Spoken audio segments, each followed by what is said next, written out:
call the Public Health, Safety, Judiciary, and Ethics Committee to order. Roll call, please. Alderman Ames. Here. Alderman Catalano. Here. Alderman Curiel. Here. Alderman Jacob. Here. Alderman Messina. Alderman Sorrentino. Here. Alderman Sismarski. Here. Alderman Woods. Here. All right, need approval of minutes for April 22, 2021, Public Health, Safety, Judiciary, and Ethics Committee minutes. I'll make a motion to approve. Second. All in favor? Aye. Opposed? Motion carries. The report recommendation, repair or replacement of police department HVAC system. Chief? All right, thanks, Mr. Chairman. So just brief history. I know this has been a topic before City Council in the past, as our HVAC system in the city, which is in the PD side, which is 30 years old, the original equipment, has slowly been going downhill over the last few years. Last year, we actually had some money in the budget to repair or replace. We held that off due to COVID, but we do have it again in the CIP for this year. So just briefly, we're at the point now that during last summer, there was several days we were unable to get it below the 80s, and sometimes this winter that we were unable to get it above the mid-60s. Some days are better, some days are worse, but we, at this point, have we know for sure a boiler that's completely failed and a heat pump that has completely failed. We have had some discussions with our current vendor that does the servicing, and of course, they provided some budget estimates for a complete replacement.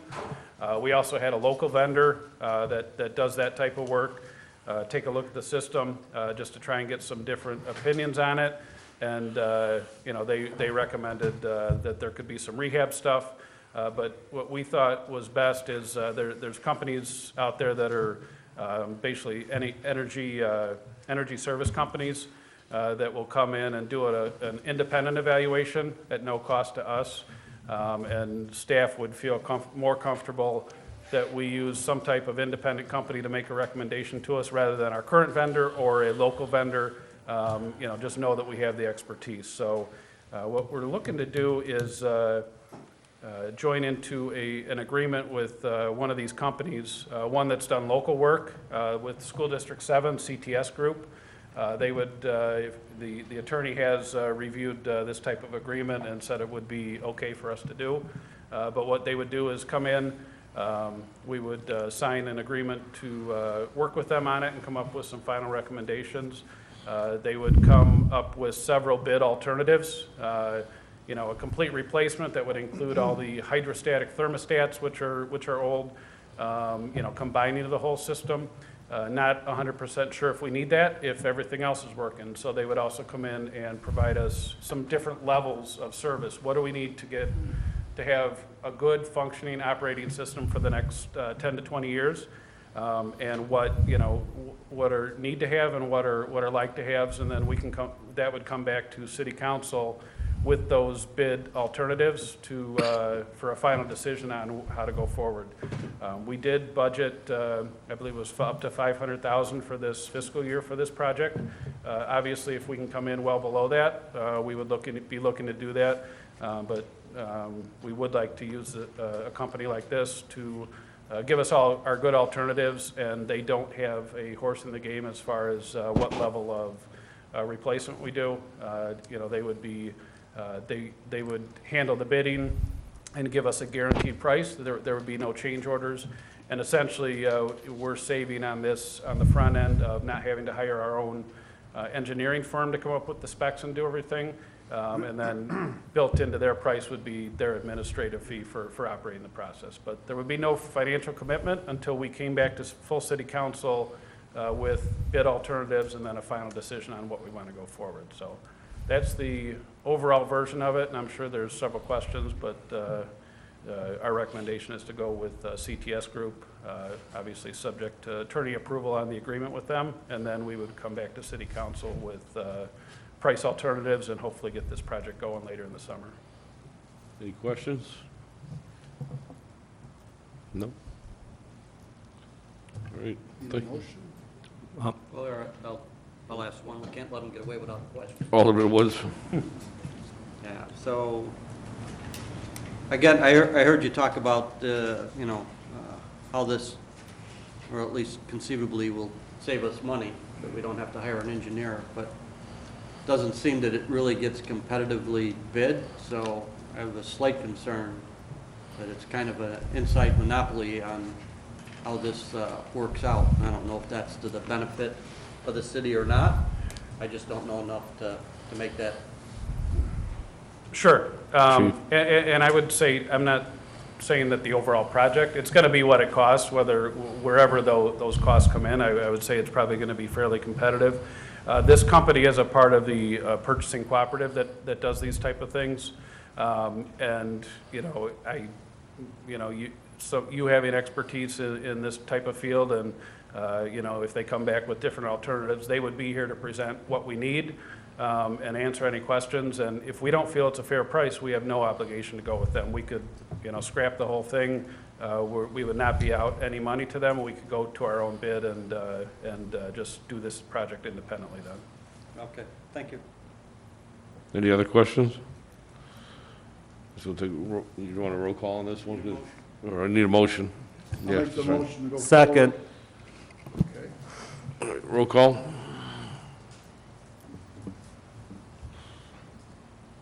Alderman Ames. Yes. Alderman Catalano. Yes. Alderman Curriell. Yes. Alderman Jacob. Yes. Alderman Messina. Yes. Alderman Sorrentino. Yes. Alderman Sismarski.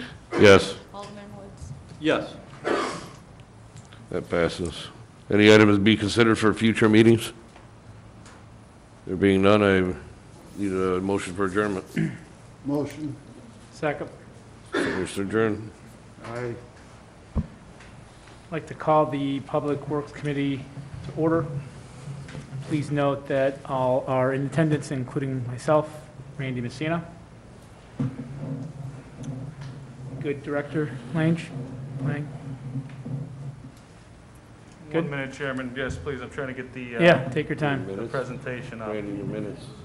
You can Okay. pass your minutes. Okay, give me a second, just saw him struggling. Wanted to know if there is a motion for approval of minutes dated April 22nd, 2021? I'll make that So motion. moved. Second. Great. Roll call? Alderman Ames. Yeah. Alderman Catalano. Yes. Alderman Curriell. Yes. Alderman Jacob. Yes. Alderman Messina. Yes. Alderman Sorrentino. Yes. Alderman Sismarski. Yes. Alderman Woods. Yes. Great. And so we'll move on. There are a few reports. Report and recommendation number 1, approval of an agreement between the City of Wooddale and Williams Architects for the Public Works Facility improvements in an amount not to exceed $962,500. I will start with making that motion. Questions? Presentations? Go ahead. I'll start with Alderman Woods? one question. The one that not to exceed. Is there any way that it exceeds 952,500? 962,000.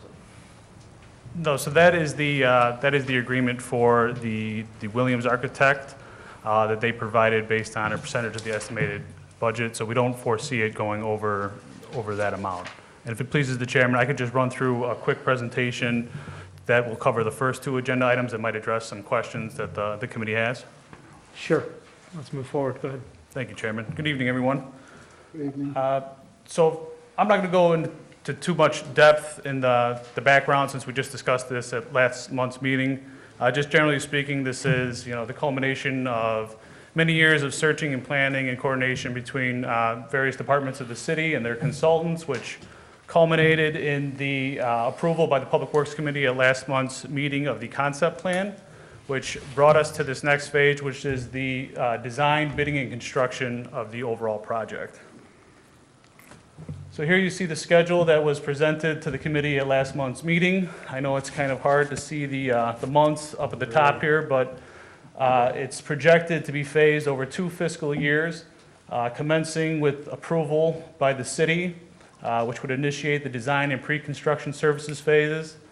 You'll notice that the design, bidding, and construction of the solid facility and the existing Public Works building are separated out. The idea is that we would begin with the renovation of the solid building, and then once that building is complete, we would shift our operations over to that facility and begin the renovation of the existing facility, followed by the site renovations and the addition of the vehicle storage building. And here's just a high-level overview of the services which are included in these agreements.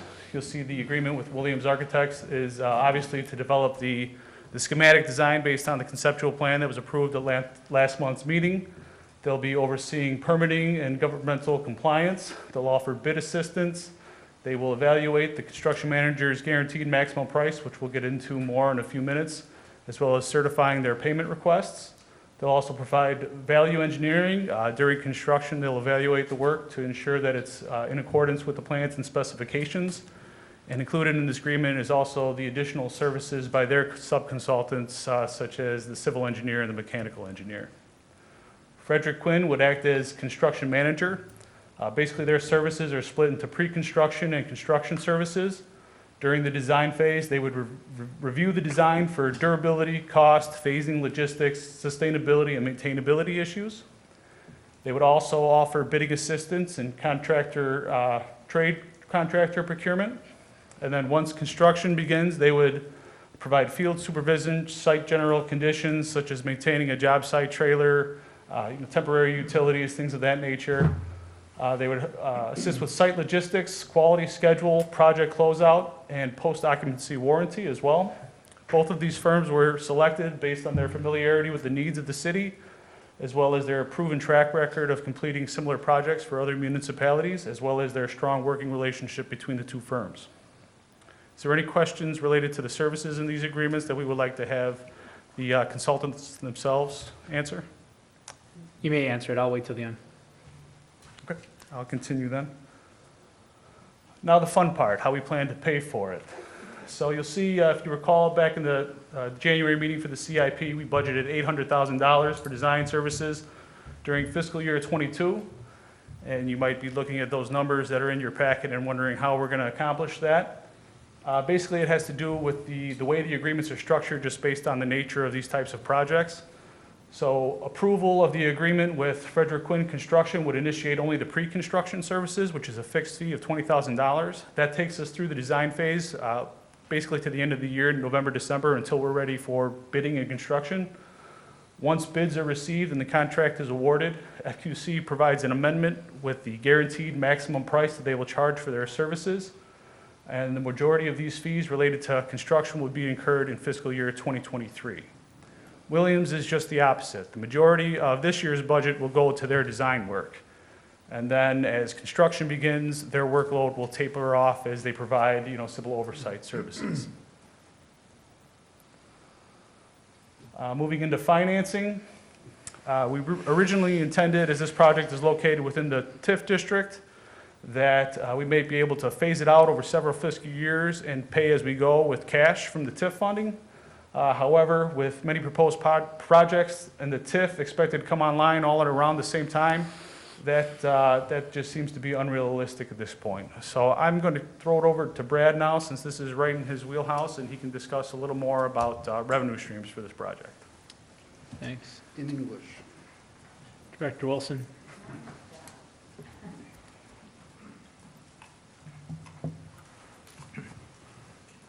Please. Thank you, Mr. Chairman. Good evening. Yes, as Mr. Lang said, and as we also alluded to when this was before the committee a couple weeks ago, the initial plan in the CIP was to spread it out over 4 to 5 fiscal years and try to pay cash, just do a pay-go as much as we can. Since that time, the known future expenses, we do have the final payment to Nippon Express for the Bryn Mawr Road project. There's items within the TIF district, some property acquisition. There's the future Route 83 development, possible extension of a road and a light, and then also a new service road for some possible commercial pads within that project. The obvious kind of thing to point out is that some of those items are not in the TIF, which does change the funding mechanisms and how we're going to have to go about that. which then goes into the final main bullet. Other funding mechanisms, in addition to cash, there's still going to be some cash flow component to it, are going to need to be utilized. Depending on which one of the 5 bullets above you're talking about, it could be TIF funds, TIF bonds. We also could possibly look into issuing bonds through the MFT fund and utilizing some of that, leveraging our available fund balance on a year-to-year basis through that.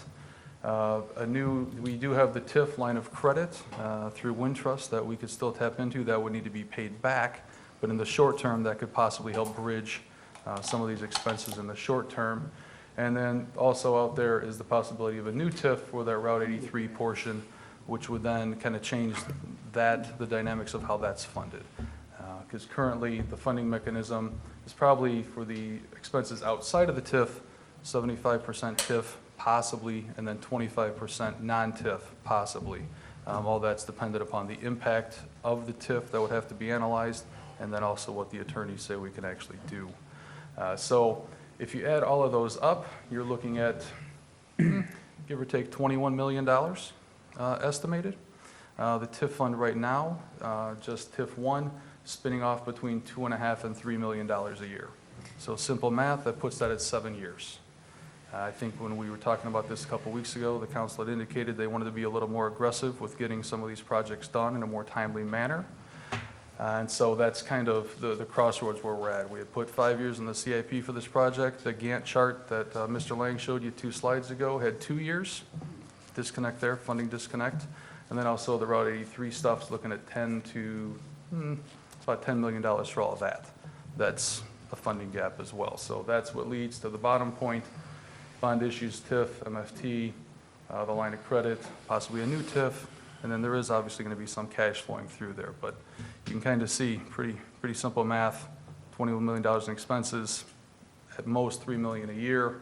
Going to take 7 years to build out, and there's a want to get it done sooner. So we're going to have to definitely take a hard look at this and decide what the 8, 9 of you want to do, as well as what staff wants to get accomplished as well. I'll ask the question, I guess I can grant myself that. So the lease that we currently have in the building runs through November of this year, is that correct? Yeah. Yes. All right. The anticipated start date would be what, then December, January of '22? For the solid building? For the building itself, right? For some of the,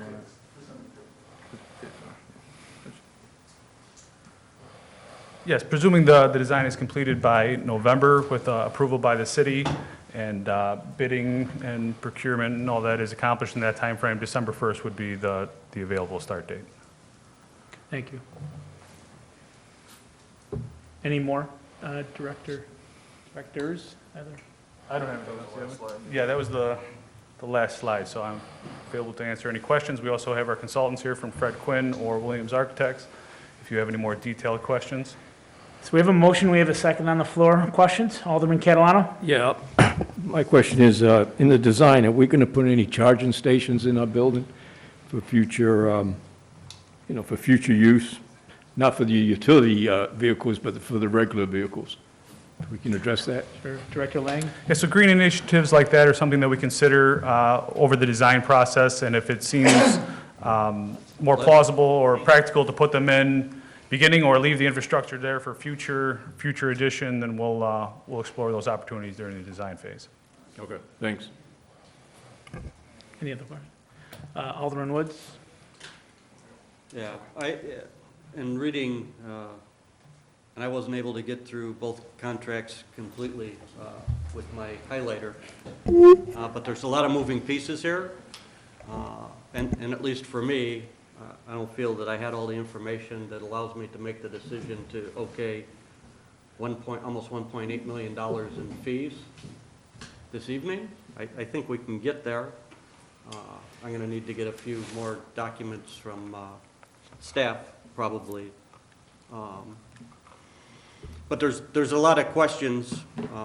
I don't think that we need to go over them tonight. We can fine-tune them when I get the information from you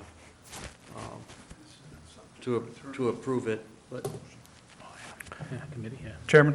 Yeah, go ahead, Director. Director Wilson just had one thing he'd like to add. Sure. Thank you, Mr. Chairman. And that's presupposing Alderman Woods is done with your statement? Go ahead. Yep. Fair, okay, just making sure.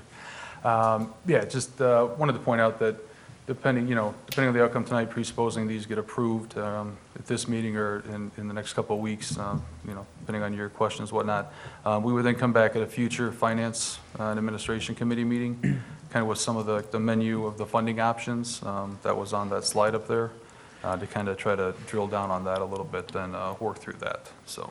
So as the motion, I'd like to amend my motion.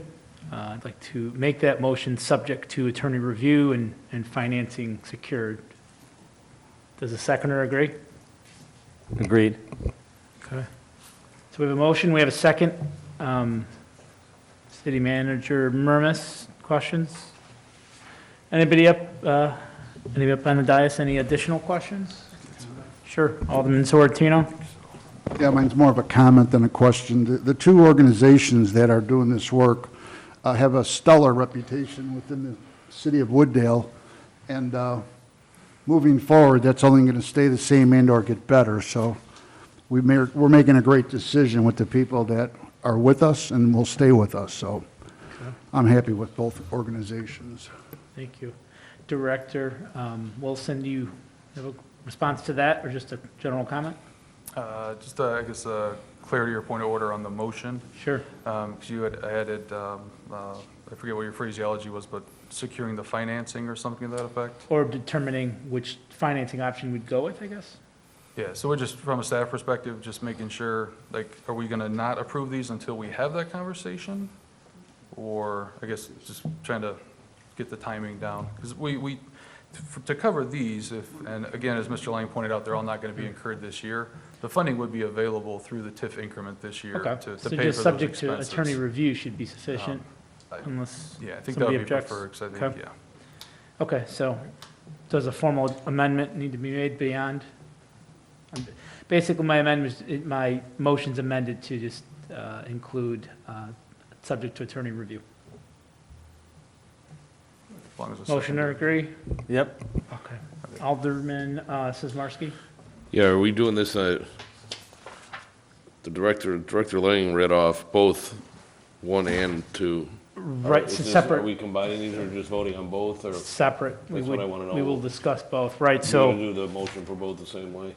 correct, yeah, we Okay. can do both. So Williams Architects is just doing the design from what Director Lang had mentioned to me, preliminary design and bid, biweekly site visits, that's basically the summary scope of their work, from what I understood from Director Lang. Any questions on Williams Architects? Okay, Alderman Woods? Well, just one statement. Sure. Yeah, both companies are stellar companies. I have no problem with the companies, but that doesn't mean that I can't make the best deal for the city of Wooddale.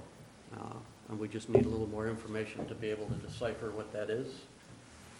There's a lot of verbiage in here, and I just want to make sure that we dot all the i's and cross all the t's. Mayor? Regarding the pricing, the 800,000 that we put in the budget, did staff come up with that number, or were we helped out by our architects? Just out of curiosity, because it's an extra 162,000, so I'm just curious where the number came from. Sure, yeah,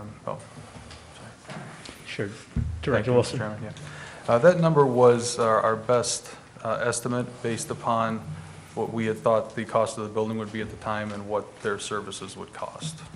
So I believe at the time we had it around $10 million. And so 8% of that would be 800,000. So with the building being, what, a little over 11 and a half, something like that, I think that's why their number appreciated accordingly. So we had based that on a $10 million building. Any other questions? So we have a motion, we have a second. Roll call, please. Eileen? Alderman Ames. Yes. Alderman Catalano. Yes. Alderman Curriell. Yes. Alderman Jacob. Yes. Alderman Messina. Yes. Alderman Sorrentino. Yes. Alderman Sizmarsky. Yes. Alderman Woods. No. And that passes.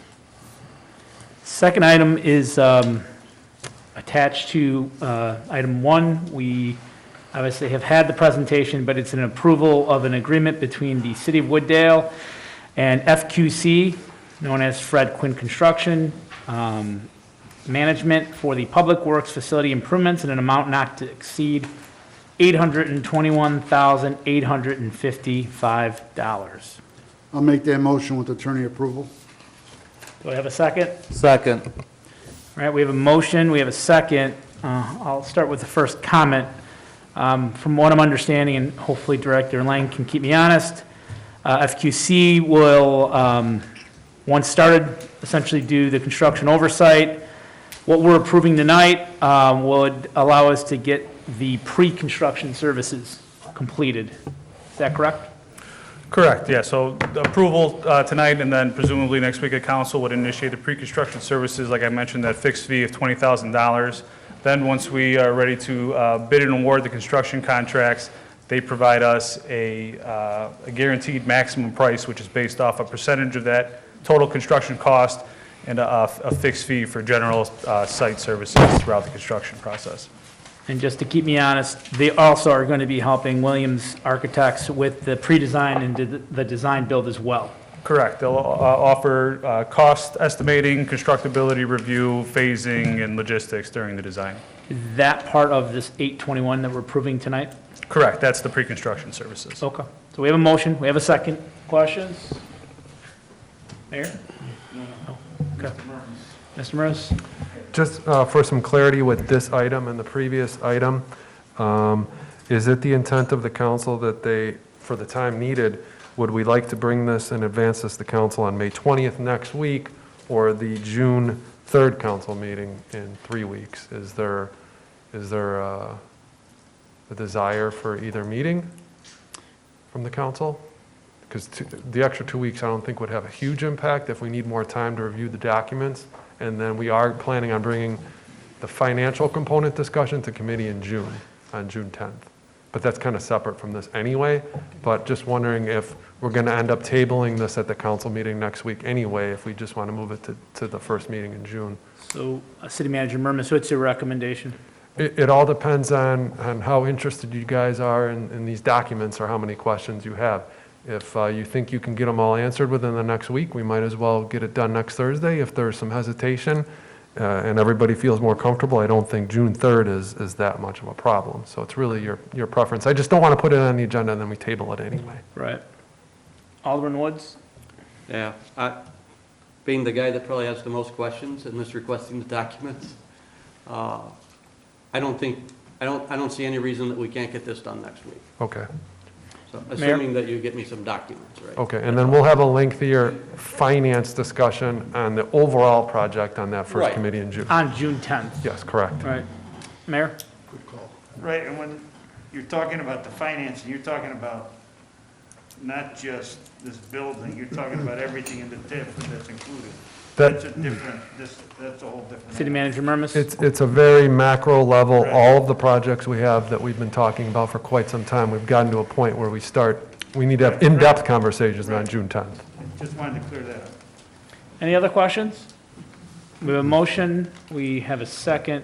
Roll call, please. Alderman Ames. Yes. Alderman Catalano. Yes. Alderman Curriell. Yes. Alderman Jacob. Yes. Alderman Messina. Yes. Alderman Sorrentino. Yes. Alderman Sismarski. Yes. Alderman Woods. No. And that passes.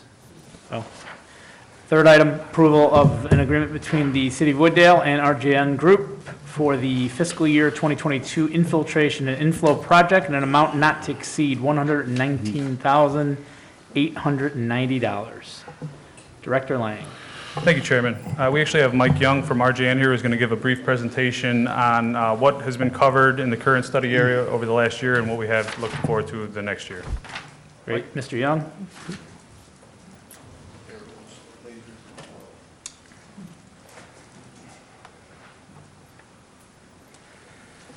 Good evening. Just going to do a quick kind of summary of this, so not going to take a lot of time. A lot of maps and pictures and a couple of videos and whatever in here, but just thought it'd be good to kind of give you guys a feel of what we've got going on here. So this is the area that we're kind of focusing, just kind of orientate you, City Hall right here, this is Wooddale Road and Irving Park. So we're talking, and the interesting thing about this with the sanitary sewers, these are all in the backyards. So these are all along, got fences and other sheds and other things that are in this, so it kind of makes it more of a challenge, certainly for city staff, and they've got to go in and do some emergency repairs or other things, so it's definitely an important area to, to really focus on trying to make improvements going forward. So the area that was hatched here was the focus last year, was kind of the worst area that we saw some of the televising. This area here, not including the part that was done last year, is what this year is going to be. And in terms of the construction, and that's actually going out to bid right now, so that'll be constructed this summer and into the fall. And then the area over here is what we're going to be designing next winter and early spring for construction next year. So the way our contract is kind of set up based upon your fiscal year, that we do the construction, and then over the winter we do the design for the next year, and then you kind of keep going in that fashion. Just a couple quick things, just so you guys know what's kind of going on. A couple pictures, and I got a couple quick videos. Just want to show you just briefly, just so you know what kind of things we're fixing. So in this case, this is kind of a connection coming in. You see a lot of broken pipe. So this is something, in this case, we really can't line through this and put a new pipe through it. There's too much broken and wrong with it, so we got to actually dig this. Here's another one too, where the whole pipe's kind of offset. You can kind of see here, kind of see the new pipe coming in. That's another one we can't, because the pipes are not matching up well. We've got to kind of fix that up. The challenge you've got when you have to fix things, and there's 7 spots in the area we're doing this year, we have to do it. Then you've got to dig, you got to get in the backyard, you got to excavate and so forth. When you're lining the sewers, you can just do that from the manholes, and you're not having to have as much impact. And these are typically, we budget around $20,000 a piece on these point repairs. And they may will only be fixing, say, 10 feet. So you're talking about $2,000 a foot, basically, to fix this. Then when you're lining something, you're more like, the line itself is $35, $40 a foot, maybe $60 all told with all the other costs involved. So you're talking about $60 to line versus $2,000 if you got to dig. So that's another reason why we want to get in here and some of these old pipes that are still in decent enough shape that we can line through them. We definitely want to do that, because not only is it less impact on the residents with these backyard sewers, but obviously the cost is important within that. So this is just a quick, there's nothing more exciting than watching a sewer video, but Love it. anyways, this is another one where it's kind of a complete, this is actually a service connection that's kind of completely, you kind of see briefly there that it's not really well connected at all, and it's kind of completely offset. Now you might say, it's a private connection, should the resident cover it and whatever, but keep in mind, when these issues are right at the connection to the city sewer, you're risking the pipe around that connection. So the risk of that pipe, the city's sewer around that failing, so that's why we're fixing those things that are right at the connection point too, is certainly something that we're doing. So just wanted to kind of show you that. And just one more here, just wanted to, you'll kind of see when this goes. This is a situation that we're just lining. So it kind of shows you a little bit of when we look at a sewer and we're just lining. We'll see as it kind of goes here in a second.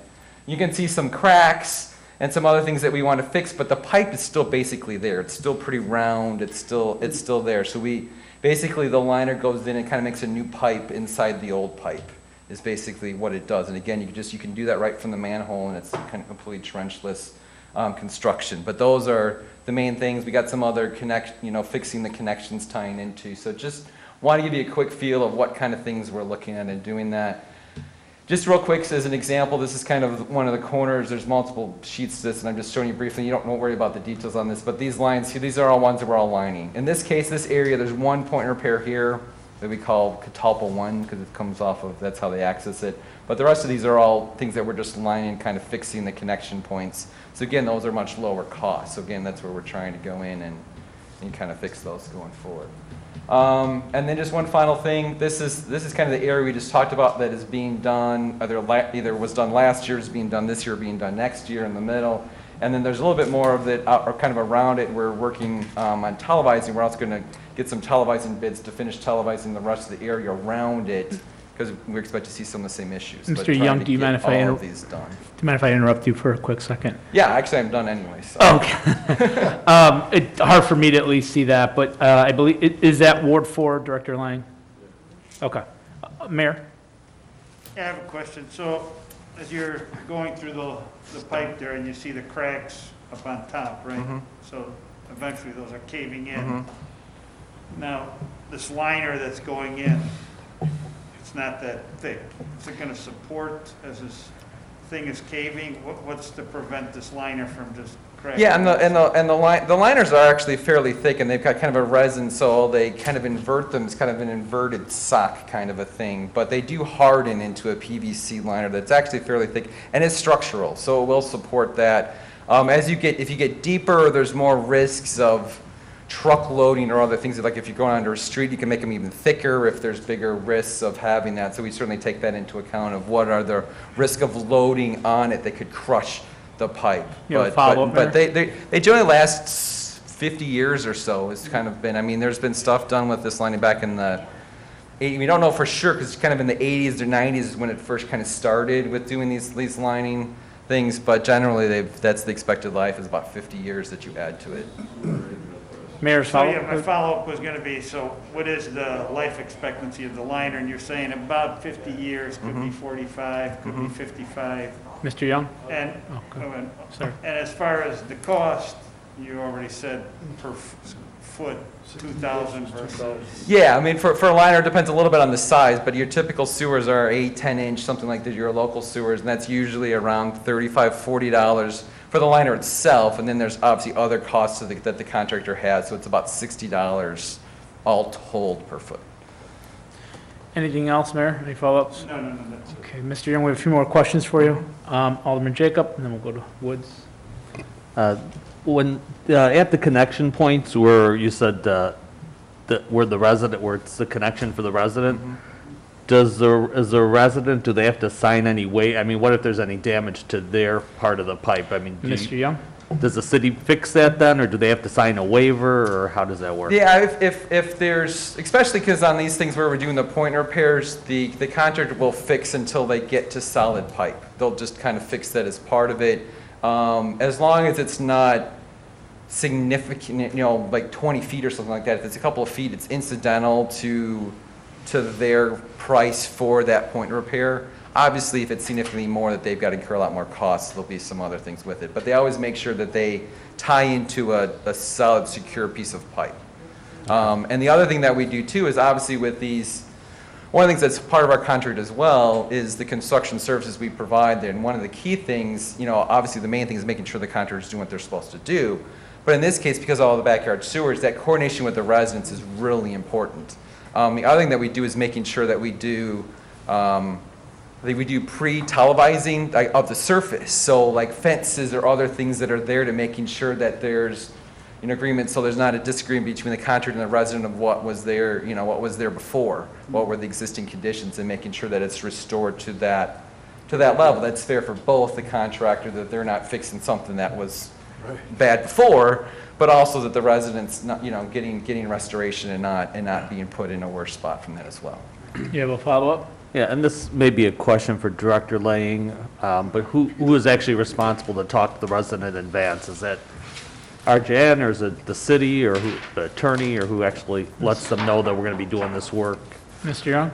It's generally, and you may want to add some stuff too, but it's generally kind of a mix of our lead person and the contractor. I mean, the contractor has responsibilities in their contract to kind of take the lead on that, because they're the ones really setting the schedule.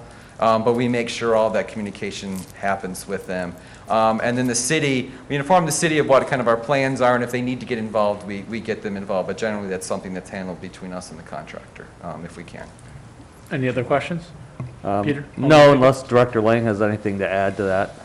Director Lang? No, I was just going to say basically the same thing that Mr. Young said. It's a coordination between the city, the contractor, and RJN. We have all types of communication. We leave door hangers, we send letters, we knock on doors. What do we have to do to keep the resident informed?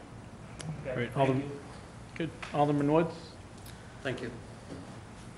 So I just want to go over a few things. So when you do these projects, these lining projects, right, you camera everything, right, to see what you're dealing with, and then develop whether you need point work or you can straight liner. So you do the lining process, right? You set up your equipment, you however you pump it in there, it hardens, right? I'm sure it fills up those holes, all those connections, and then somehow you have to go in there and open those connections up.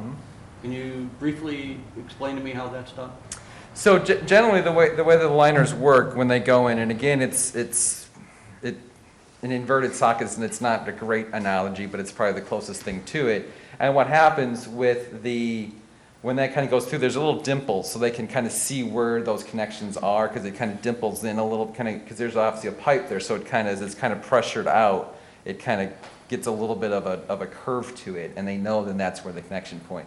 And then they go in with their drill and kind of and drill that opening. And those are things too. And we kind of look at situations where maybe there's an old connection that's not actually live, and if we can confirm that, we'll actually not, because we don't want extra flow coming in, so it's not a connection.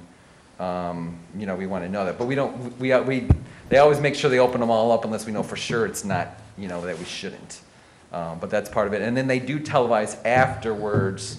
They televise the whole thing afterwards to make sure that the liner's done right, make sure the connections are right. Sometimes they may have to, if they kind of missed a little bit, we will make them fix their connection, because sometimes they may drill a little bit and cut it a little bit into that they cut a little bit too far with the opening or whatever else, and they may have to go back in at their cost and fix it, any additional things that they did, and that certainly can happen. We even have occasions, depending on how good the contractor is, where they have to go back in and redo some lining. That's, we made them do that before. Not very often, but sometimes they mess something up and they got to go in at their cost and fix it if they do. So we make sure that everything is done both in the pipe and on the surface that are restored to the way they're supposed to be. Follow-up? Yes, please. So, after the pipes are lined, they're still big enough to be able to get a camera through, so that you're able to see these connections and determine Right. whether that's within a week of you installing it, a year or 2 years down the road, if something would happen. As you showed us the pictures, those pipes are not in the best of shape, right? So as we can imagine, pumping stuff under pressure, ground shifting, right, even though it hardens, I can imagine there's circumstances where issues are created with multiple connections,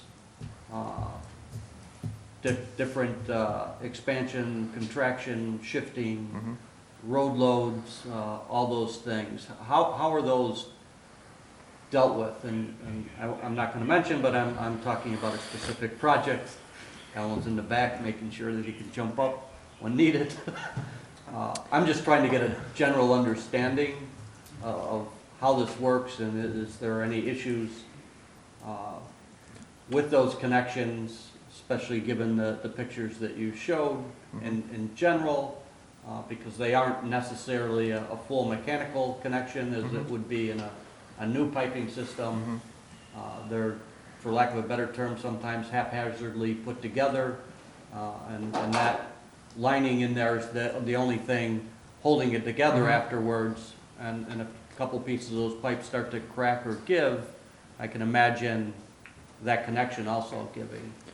Do you feel comfortable answering that, Mr. Young, or would you like Director Lang? Did you want to, I certainly can, but yeah, I mean, again, it is a structural liner, so it's that. And one of the things to keep in mind when they're putting pipes in, the pipes are done in segments. And when they did a lot of these are clay pipes that were put in the 50s or 60s. Since the mid-70s, they've been generally PVC pipes, but back in the day, they were more clay. A lot of them would come in like 6-foot sections, so you have all of these joints, and things would fill at joints. The nice thing about these liners is they'll do a full, and unless it's an unusually long thing, they do a full one liner that covers from manhole to manhole.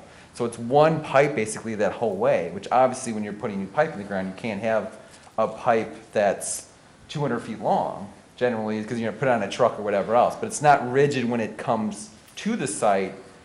It's flexible, and you can unroll it, and they have their whole procedures they had to patent on back in the day of how they do this and pump it up and do it. But it's nice, long, your 200-foot section of solid pipe that really risks that. So if the pipe around it cracks more or whatever, it should not impact the liner itself, because it's structurally there. Now, yes, there are some things with the connections, and one of the things you'll have here, and don't need to go through what all of these things mean that are pointed. These are all the connection points, But there's things we're doing with that too to try to make that connection stronger too, and you know, and extend its life and the risk of something failing. Where the home connection connects to the sewer, there's also work that we've got in here of dealing with those connections. Even the ones that are really bad that I showed you, they've got to dig up. But the other ones, they seal it just to make sure that it's you know, a tight connection to not only extend the structural life, but try to keep rainwater out, obviously, because you've heard of influent infiltration issues that we have that are going on too. So the main purpose of this is more structural, but there's definitely benefits also of not letting that groundwater, rainwater get into your sanitary system where it doesn't belong. Any follow-ups? Thank you. So the next question, and thank you for the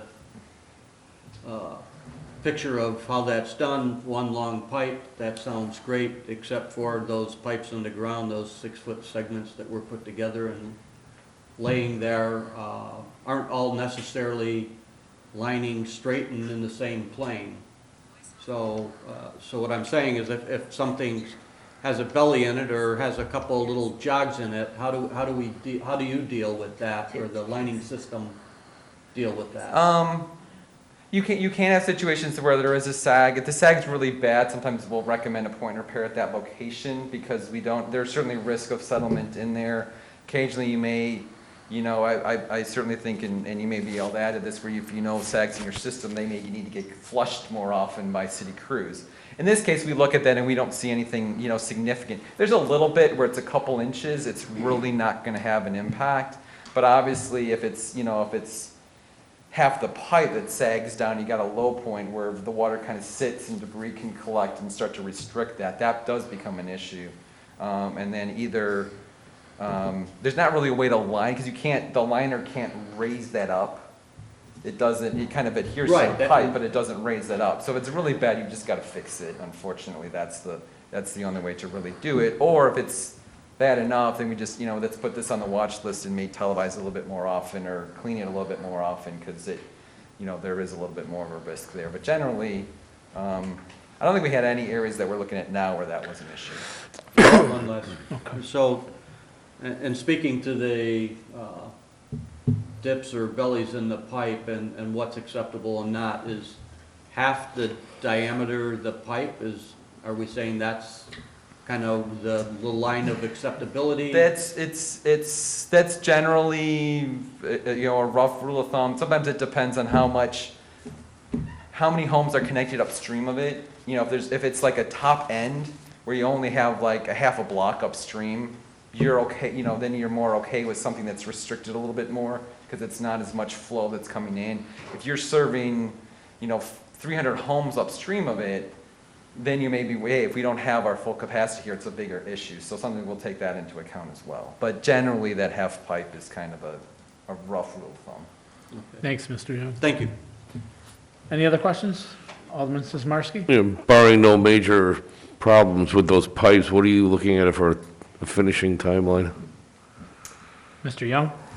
So with this project, we're probably 3 months or so it is. I mean, they come in, they do their own, they do all their pre-construction work, and then they'll go in and do the point repairs first, and then they come in and they line it, they do the main liners, and then they do the sealing that they do at the connection. So a lot of times they have different crews that do each of those things, so sometimes it does, but we've got, you know, the contract's set up, they have a certain time frame. I don't remember the exact dates within that they've got to fit within, and obviously there's liquidated damages or other things if they don't meet that schedule, that they have risks, they've got to meet their schedule. So this will be done before winter, assuming everything goes forward and everything gets approved on time. As I said, it's going out to bid now. The plan is to hope to get it approved through the council in June with the selected contractor and, you know, get the work started.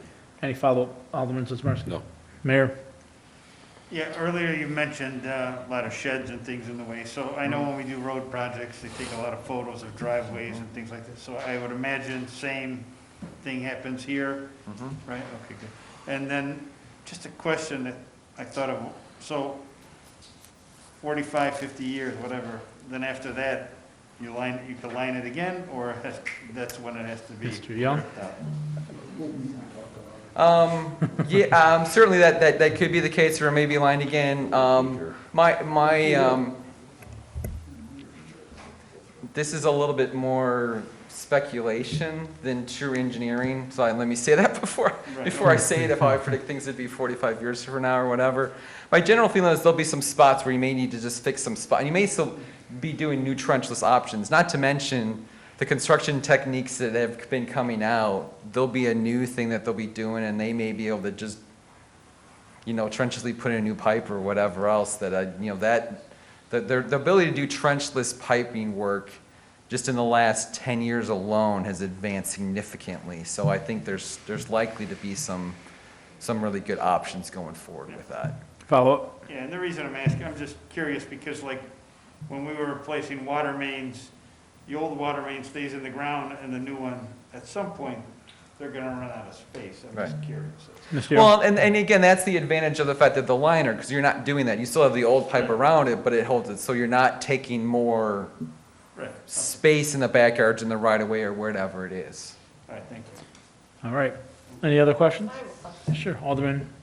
So when you do the lining from manhole to manhole, and then you have to cut out the spots for each of the private services, what's the impact to the resident as far as when they're not gonna be able to use their sanitary? Like, how long of a process is that? It's all done within a day. So it's done, so they are notified that that's gonna be in, and, it may be during that, a few hours and that, but it's not, occasionally we'll do one, I don't think we have any in this one, that are that way. Occasionally we have something unique that we've gotta do, and they'll stay late to making sure they do it, so it's not more than a few hours. So we've had lining jobs that have gone, at 10 o'clock at night. Again, I don't anticipate that here, because it's not an unusual situation, but, or other ones that we'll do in a commercial area, we'll say, hey, there's a laundromat here, and we're gonna do something, at a different time of the day or whatever else that we'll do. But again, with this being residential, it should be pretty standard. But people that go off to work, by the time they're home, it's all fixed and they don't even notice anything. And generally, you've got there's a little bit of capacity in the pipe anyway. So even if you did do something, it's not as if it usually would take multiple days to back up to cause issues within the home anyways. So it generally is not an issue. Every once in a while, we'll bring up that there's one that's forgotten about, and we have to call the contractor back a few months later because the house wasn't occupied or whatever else, and they missed one, and they've had to go back. And I get one of those. We do quite a few projects like this, and I get one of those every couple of years maybe that something comes up. But they know that they have to come back, and we'll get them out there and doing it. And there's occasionally things that happen, but it's rare. A follow-up? Okay. No, thank you. Sure. All right, any other questions? I believe we have a motion. No. Okay, is there a motion? A second? Second. All right, roll call, please. Alderman Ames. Yes. Alderman Catalano. Yes. Alderman Curriell. Yes. Alderman Jacob. Yes. Alderman Messina. Yes. Alderman Sorrentino. Yes. Alderman Sizmarsky. Yes. Alderman Woods. Yes. Great, thank you, Mr. Young. Next item on the agenda is an agreement approval agreement approval of an agreement between the City of Wooddale and Concentric Integration for SCADA support services for fiscal year 2022 in an amount not to exceed $23,820. Director Lang. Thank you, Chairman. I'll just give a brief overview of what this is, since we have two new electeds who may not be as familiar with our SCADA system as everyone else. So SCADA is supervisory control and data acquisition. It's how we monitor our water and wastewater collection systems. Just last year, we undertook a project to upgrade both systems' SCADA servers, and now we are looking to have a support agreement with Concentric Integration to provide some proactive maintenance of the system to hopefully reduce some of the break, fix, repair issues that we've been encountering. So they'll provide routine inspections, alarm testing, software patching, and also assist with budget preparation and identify any needed upgrades. They'll also assist with third-party support renewals, and our goal is to, like I said, cut down on the some of the breaks that we've had that have caused issues with staff calling out on overtime or not getting calls where we should, and it's our goal to proactively manage the system to identify any needed repairs. So I know we spoke, right? The idea here is this is all about the software upgrades, specifically, right? Just the software upgrades and support, excuse me. Correct, yeah. It's a proactive maintenance plan, as you would your car, take it for routine oil changes and brake and tire realignments. That type of proactive maintenance is necessary to avoid larger problems later on. Alderman Catalano. Yeah, Director Lane, I think we all remember Super Bowl Sunday when his town in Florida got hacked. Oldsmar town in Florida, it's probably the same population of the city of Wooddale.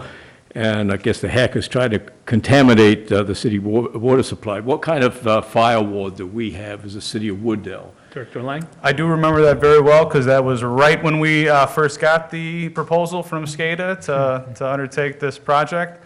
So it was beneficial timing, but we do have several firewalls in place both on concentric integration side and on our own private network side that are handled by IT Director Mr. Case. So we are, as far as my understanding is from conversations with him, we are much more secure than their system. Do you have a follow-up, Alderman? Yeah, that's good to know, thank you. Great. Any other questions? Any other information from you? Is there a motion? Did you have a question, Mayor? No, I'm just waiting for the motion. Okay, is there a motion? I'll make that motion. Second. Okay, roll call, please. Alderman Ames. Yes. Alderman Catalano. Yes. Alderman Curiel. Yes. Alderman Jacob. Yes. Alderman Messina. Yes. Alderman Sorrentino. Yes. Alderman Sismarski. Yes. Alderman Woods. Yes. Great. That passes on. Next item is an approval of an agreement between the City of Wooddale and Denler, Inc. for the pavement crack sealing program and in an amount not to exceed $27,500. Okay, I'll pass it on to Director Lang. Thank you, Chairman. Just very briefly on this also, staff has been working to identify ways to get more competitive pricing for some of these smaller construction projects that we undertake annually. Some of these smaller projects aren't as attractive to the larger construction firms because they're out obviously looking for the big apples out there. So one way we try to take advantage of joint bid opportunities, in this case it's with several DuPage County municipalities as well as the county themselves. And we were able to secure pricing that's actually cheaper than the price that we received last year. Kudos for doing that. Mayor? Yeah, I have a question. So this crack sealer, that's like, it looks like a piece of tape over the cracks, correct? Yeah, it's actually like a rubberized sealant. What they do is they route out the crack and then they'll fill it and it actually cures and hardens and protects water from getting into that crack and expanding and tracting and further damaging the road. Right. Follow-up, Mayor? Yes, so I know I had a couple residents tell me their streets were done last year and basically our plows are scraping that stuff up and they told me it looks like just balls of tape getting scraped up. I'm just curious, any way we can fix that? Director Lang? Yeah, that is common with the rubberized crack sealant. What it does, it'll scrape off the surface, what's left over on top, and still oftentimes leave what's filling the void. Another alternative we have in this proposal, maybe you noticed, is the fiber crack sealant, which is actually used for some of the finer cracks, the more, section with a lot of cracks, not necessarily the big thick ones, but more finer cracks, and that doesn't peel up as easily. Follow-up, Mayor? So you're telling me then, even though that happened, the integrity of the cracks are good. So if I relay that message to the resident, then I'm not making some stuff up. Director Lang? Correct, and we could re-inspect in any sections that did happen to get pulled out by the plows, we could reroute and fill once again. It came up, so that's why I'm asking. Any other questions? And would anybody like to make a motion? I'll make that motion. I'll second. Okay. Motion, a second. If you wouldn't mind doing roll call, please, Eileen? Alderman Ames. Yes. Alderman Catalano. Yes. Alderman Curiel.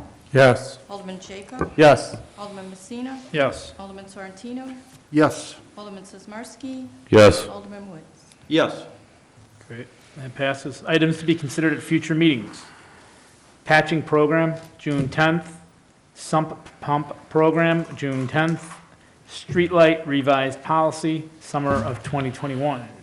Any other items that anybody would like to see added? Alderman Zmarsky. Not really added, it's just, it's grass cutting season again, and last weekend I did notice quite a few residents, not to turn them in, but if we could send a letter out in the programs, do not throw your grass into the street as it goes to the water reclamation area and backs up all the screens down there. City Manager Murmas, can you? Please clean the streets. Obviously, those residents didn't watch the informative video that No, they we know. put out on It that, happens. so. It happens more often than not, and I just Okay. like to see it clean their streets. Thank you. Any other items? Is there a motion to adjourn? So moved. And a second. Okay. Roll call, please, Aileen. Oh, all in favor? Okay. Aye. Opposed? Okay, meeting adjourned. We gone, bye. We done.